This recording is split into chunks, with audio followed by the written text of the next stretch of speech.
Allez, un dernier tour.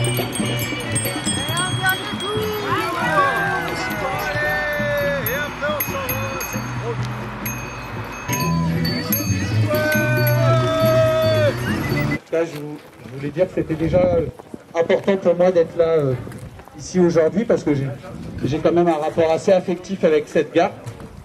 Déjà en tant qu'habitant, parce que quand je suis arrivé il y a 15 ans dans les Hautes-Alpes, en fait je suis arrivé en train de nuit.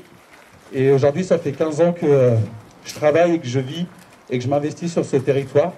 Et je ne sais pas si en fait, s'il n'y avait pas eu ce train de nuit, je suis pas sûr que je serais resté vivre ici. Voilà. Ensuite, c'est important aussi pour moi en tant que salarié, travailleur, entrepreneur, puisque je prends tous les jours ce train pour aller à Gap, le TER.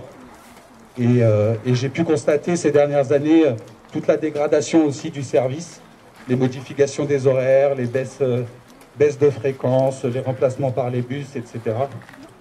Et enfin, en tant qu'élu local et citoyen engagé, voilà, c'est aussi important pour moi parce que je me sens aussi concerné par le maintien des services publics qui sont essentiels au bien vivre sur notre territoire et donc à son attractivité.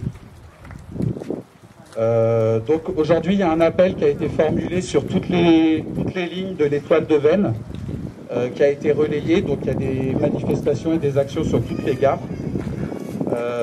Voilà, je vais juste vous lire cet appel et puis après, comme j'ai dit tout à l'heure, s'il y en a qui veulent s'exprimer ou prendre le micro, ça sera possible.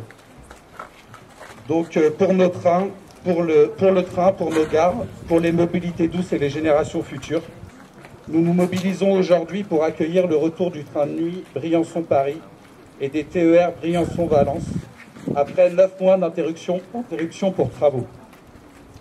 Le train, c'est le désenclavement de notre territoire, c'est la possibilité pour nos jeunes d'aller étudier, c'est l'accès des touristes à nos stations, c'est la sauvegarde et le développement de notre économie, c'est l'alternative à la pollution et à la sécurité routière, c'est l'accès au bassin d'emploi Briançon, Gap et Marseille, notamment. C'est un lien avec nos familles. C'est l'accès aux infrastructures hospitalières. C'est un gain de temps et c'est moins de fatigue. Aujourd'hui, nous restons mobilisés pour poursuivre la relance de la ligne Grenoble-Veynes, interrompue depuis 1 an et jusqu'en 2023, pour maintenir un service régulier d'une fréquence adaptée aux besoins de la population, pour l'augmentation des trains de nuit en période touristique et pour la modernisation du matériel roulant. Nous dénonçons les fermetures des gares, même partielles, et des guichets, avec la suppression annoncée de 16 postes entre Manosque et Briançon, ainsi que le rallongement et les incohérences d'horaires. Nous réclamons auprès des régions les financements nécessaires pour rétablir pleinement la ligne Grenoble-Veynes. Nous réclamons des tarifs incitatifs pour rendre le train accessible à toutes et tous. Nous réclamons plus de trains et moins de bus.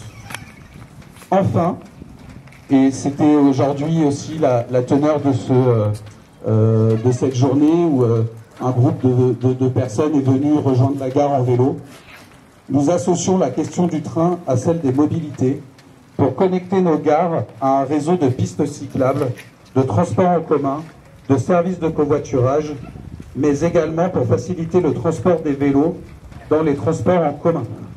Plus d'espace pour les vélos dans les trains, des porte-vélos sur tous les bus remplaçant les trains. Parce que bien se déplacer, c'est tout simplement bien vivre sur notre territoire, pour tous, pour la planète. Le train, c'est la vie. Merci à vous.